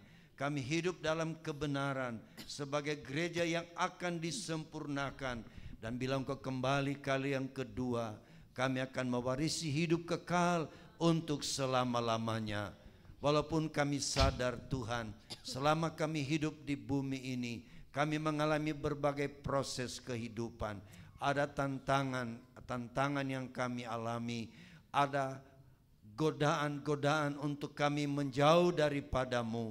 Tetapi teguhkanlah hati kami, beri kami kekuatan yang baru. Biarlah Roh Kudus selalu berkarya dalam hidup kami, mengerjakan kemuliaan, datang kepada kemuliaan, agar hidup kami tetap bertambah-tambah di dalam Tuhan. Terima kasih Bapa di surga, semua kebenaran yang kami dengar, tanamkan di hati dan pikiran kami. Mampukan kami untuk memahaminya lewat pertolongan Roh Kudus dalam hidup kami, yang memberikan pencerahan agar kebenaran firman Tuhan selalu menjadi kegemaran kami selama kami hidup di atas muka bumi ini. Terima kasih Bapa di surga. Bila ada yang mengalami kesulitan hidup, beri kami kekuatan Tuhan. Bila ada yang mengalami kesakitan secara jasmani, kami percaya oleh bilur-bilur-Mu kami dipulihkan dan disembuhkan. Setiap tantangan dan godaan kami boleh mengatasinya karena Tuhan yang memberi kemampuan bagi kami. Terima kasih, berkati hamba-Mu yang sudah melayani kami. Dan kini umat-umat Tuhan akan memberikan korban persembahan. Tuhan menilik semuanya, balas berkat berlipat kali ganda seperti kata firman-Mu. Terima kasih Tuhan Yesus. Inilah doa kami pinta dan peralaskan dalam satu nama yang ajaib. Yesus Kristus adalah Tuhan dan Juru Selamat kami. Haleluya. Amin. Puji Tuhan. Puji Tuhan, kita sudah dibekali lagi dengan firman Tuhan. agar kita menjadi orang percaya yang terus bersemangat mengiring Tuhan dan menantikan kedatangannya kali yang kedua. Kita akan memberi persembahan, Bapak Ibu sekalian. Mungkin ada yang melihat-lihat mana itu kotak-kotak lain mulai minggu kemarin. Saudara-saudara, kita hanya satukan di satu meja ini karena kita membutuhkan meja yang permanen seperti ini untuk bisa digunakan di semua acara ibadah, terutama di dalam pemberkatan nikah. Saudara-saudara, kami tidak mencari meja lagi untuk catatan sipil, tapi semua sudah bisa kita lakukan di atas meja seperti ini. Untuk itu kami membawa persembahan mulai dari kiri saya, bergantian saudara-saudara kita membawa, lalu kita tidak akan tabrakan di depan ini. Mari kita lakukan satu pujian yang sudah disiapkan untuk kita memberi persembahan.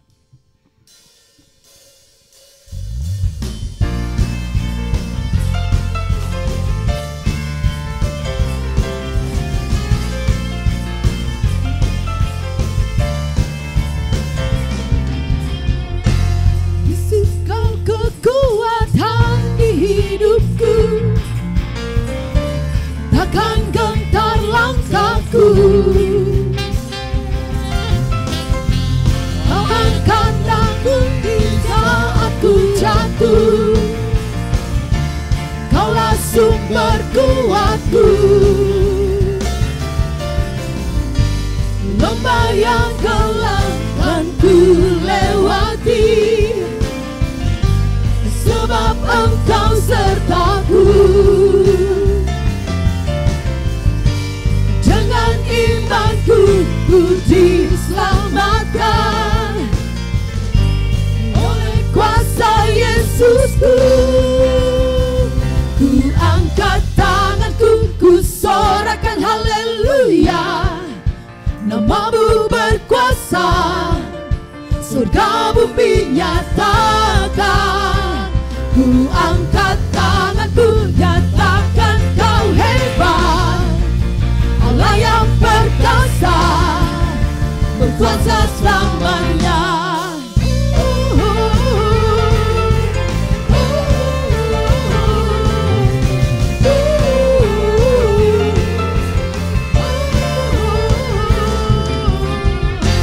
Yesus, Kau kekuatan di hidupku, takkan gentar langkahku. Angkat tanganku di saat ku jatuh, Kaulah sumber kuatku. Lembah yang gelap kan ku lewati, sebab Engkau sertaku. Dengan imanku ku diselamatkan oleh kuasa Yesusku. Ku angkat tanganku, ku sorakan haleluya. Namamu berkuasa, surga bumi nyatakan. Ku angkat tanganku, nyatakan Kau hebat, Allah yang perkasa, berkuasa selamanya. Ku angkat tanganku, ku sorakan haleluya. Namamu berkuasa, surga bumi nyatakan.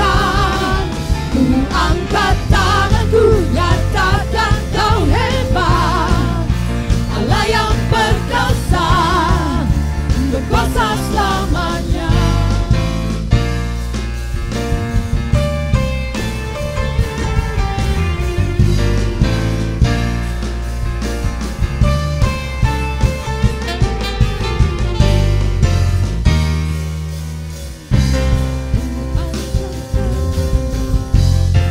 Ku sorakan haleluya. Namamu berkuasa, surga bumi nyatakan. Ku angkat tanganku, nyatakan Kau hebat, Allah yang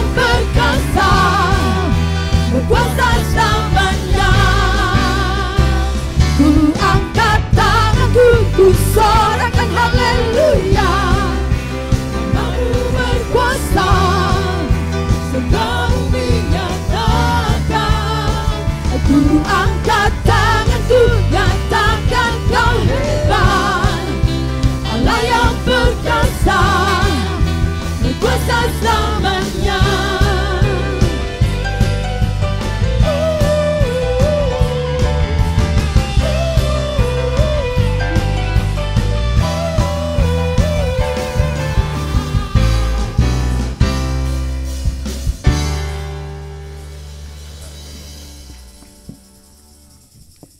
Diumumkan bahwa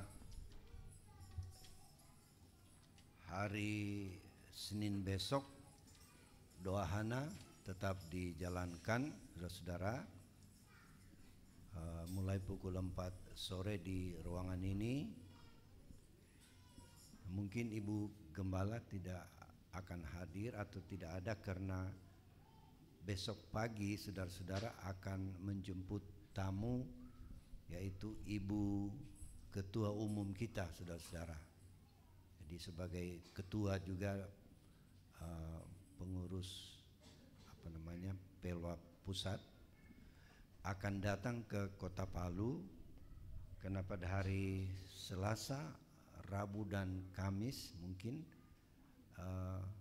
ada acara wanita Pantai Kosta Sulawesi Tengah. Jadi Ibu Ketua Umum kita akan hadir, otomatis saya akan ketemu dengan kolehannya yang ada di Sulawesi Tengah, saudara.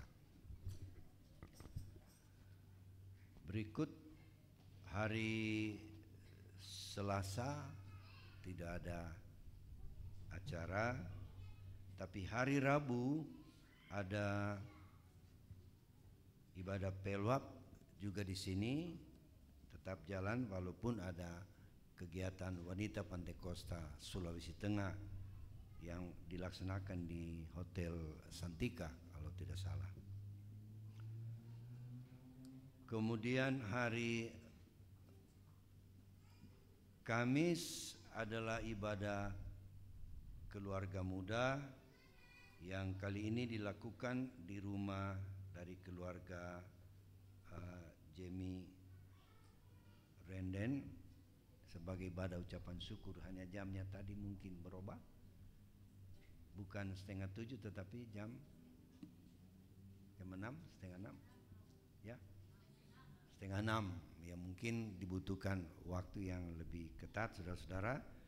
Jadi ibadah itu dilaksanakan di rumah makan Nyuknyang di Jalan Patimura pada jam 17.30, lalu mengundang seluruh keluarga muda dan juga pastori dan semua hamba-hamba Tuhan gitu. Itu untuk hari Kamis tanggal 21 September. Kemudian hari Jumat, saudara-saudara, selain kaum muda dan pemuda remaja di gereja ini, juga ibadah untuk sektor 3. Sektor 3 pada hari Jumat pukul 19 atau jam 7 malam di rumah keluarga Dumpapa Walean di Jalan Banteng, Blok I nomor 25 BTN Bumi Anggur, lalu mengundang keluarga pastori dengan choirs yang selalu memuji Tuhan di sini, diundang untuk ikuti ibadah pada keluarga Dumpapa Walean. Kemudian hari Sabtu, saudara-saudara, selain doa dan puasa kita tetap kita jalankan yang akan disponsori oleh sektor 5 ya, 5 sektor 5.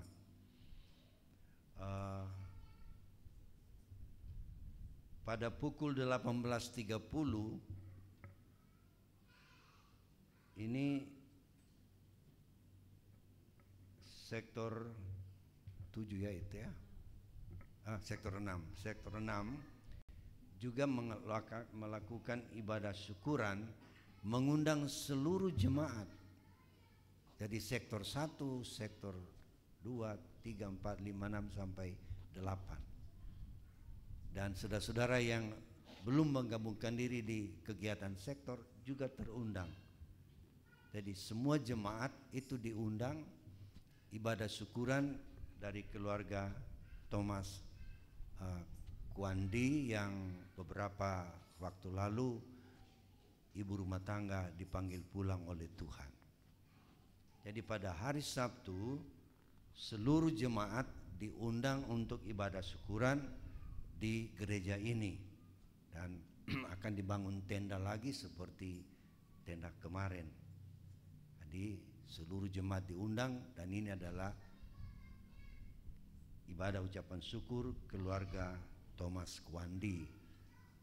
Harap kita saling mengajak saudara-saudara, karena ini sebuah ibadah boleh dikata juga masih bernilai penghiburan, karena keluarga ini dirindung duka beberapa bulan yang lalu, saudara-saudara. Jadi baru ini punya kesempatan dikaitkan juga dengan masa libur anak-anak mereka yang kuliah maupun yang kerja di Surabaya, mendapat izin dan bisa datang ke Palu. Jadi keluarga ini mengadakan ibadah ucapan syukur. Jadi jangan lupa hari Sabtu kita diundang semua untuk datang mengikuti ibadah ucapan syukur. Dan hari Minggu depan semua acara jalan seperti biasa. Jadi untuk latihan bagaimana, serahkan kepada tim musik bagaimana dengan jam latihannya, karena otomatis ibadah pada hari Sabtu itu diminta kita mulai jam 18.30. Jam 18.30.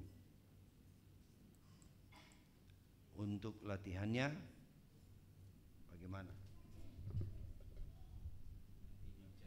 Nanti dibicarakan ya. Ya. Jadi hari Sabtu. Kemudian silakan menghubungi saudara Mika, apakah pemain musik lengkap atau hanya keyboard saja, karena ibadah itu tidak seperti ibadah umum biasanya, ibadah ucapan syukur. Jangan lupa yang hadir malam ini hadir lagi hari Sabtu, saudara-saudara, supaya keluarga dihiburkan. Puji Tuhan. Bahkan kita saling mengajak yang masih belum mendengar supaya kita datang dalam ibadah tersebut.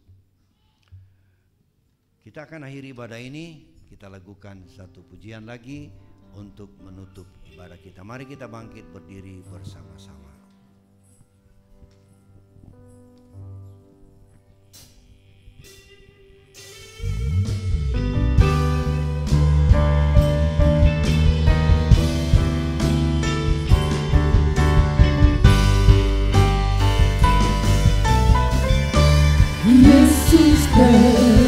Lebih besar, Yesus lebih besar di dalamku, di dalamku.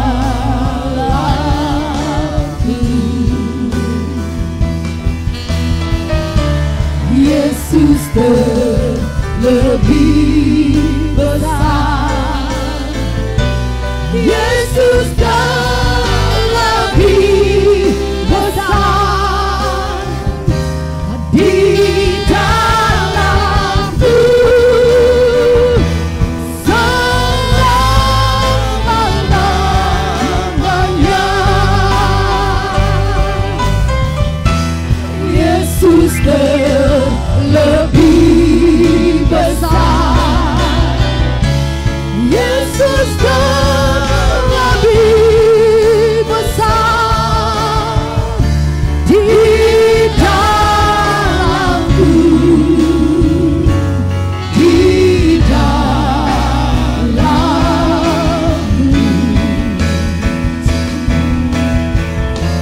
Yesus lebih besar, Yesus lebih besar di dalamku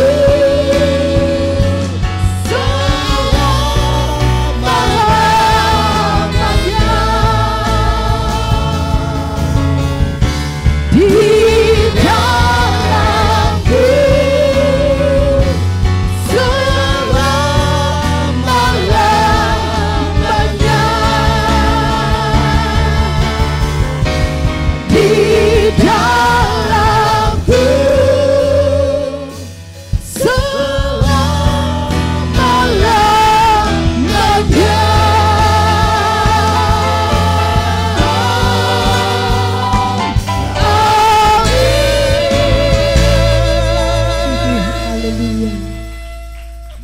sembah syukur kami naikkan kembali ke hadapan hadirat-Mu ya Bapa.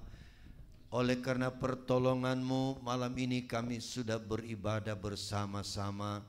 Namun kami menyadari keterbatasan kami semua. Sempurnakanlah ibadah ini Bapa, biar ibadah kami menyenangkan hati Tuhan, yang pada gilirannya berkat-Mu tercurah dalam hidup kami, berkat jasmani terutama yang rohani, agar semakin kami teguh di dalam Engkau menantikan kedatangan-Mu kali yang kedua. Kami akan tidak kecewa, kami tidak tawar hati dengan berbagai tantangan yang kami alami, tapi kami tetap bergantung dan bersandar kepada-Mu saja. Seluruh jemaat eklesia kami serahkan dalam tangan-Mu, dari anak-anak kecil, remaja, pemuda, sampai kepada orang-orang tua. Lindungi dan peliharakan kami semua pada sepanjang minggu yang kami akan jalani dalam tugas dan pekerjaan. Tuhan kiranya memberkati dan melindungi kami semua. Apa yang dikerjakan berhasil, di dalamnya Tuhan nama-Mu yang kami puji dan muliakan. Yang belum sempat hadir dalam ibadah hari ini Tuhan, tolong kiranya agar hari-hari mendatang kami boleh bersama-sama beribadah kepada-Mu. Jadwal-jadwal ibadah di antara minggu ini yang sudah tersusun, kami serahkan dalam tangan-Mu pelaksanaannya, agar apa yang kami lakukan Bapa sungguh-sungguh menyenangkan hati Tuhan. Terima kasih. Kami juga berdoa untuk bangsa dan negara kami. Kami tetap merindukan Tuhan, lawatan-Mu atas bangsa kami, agar bangsa yang kami cintai ini adalah bangsa yang mengenal akan Engkau sebagai Tuhan pencipta serba sekalian alam, di mana kami harus percaya kepada-Mu untuk dapat diselamatkan masuk ke dalam kekekalan bersama-Mu. Terima kasih Tuhan, tolong kiranya bangsa kami dalam menghadapi kegiatan tahun politik Tuhan, di mana akan ada pemilihan kepemimpinan yang baru, presiden yang baru pada tahun depan. Tuhan, kami mohon kiranya keamanan dapat tercipta di mana-mana lewat kebijakan pemerintah, kebijakan dan aparat keamanan yang bertindak menjalankan kewajiban mereka, dapat menjamin keamanan di mana-mana, supaya bangsa yang besar ini adalah bangsa yang mengenal akan Tuhan. Terima kasih, terpujilah akan nama-Mu. Sebentar bila kami kembali ke rumah kami masing-masing, tibakan kami dengan segala selamat di dalam perlindungan Tuhan. Kami aman karena kami ada di bawah kepak sayap kemurahan Tuhan. Terima kasih Tuhan, kami percaya berkat-Mu telah menjadi bahagian kami. Dan dengan menadahkan tangan kita kepada Tuhan, kekasih-kekasihku, kita kembali ke tempat kita masing-masing, membawa berkat dan nikmat dari Allah Bapa, kasih sayang dari Tuhan Yesus, serta persekutuan pimpinan oleh kuat kuasa Roh Kudus menyertai kita mulai malam hari ini sampai hari Maranatha, Yesus kembali kali yang kedua. Haleluya. Yang percaya berkata amin. Selamat malam dan Tuhan memberkati kita.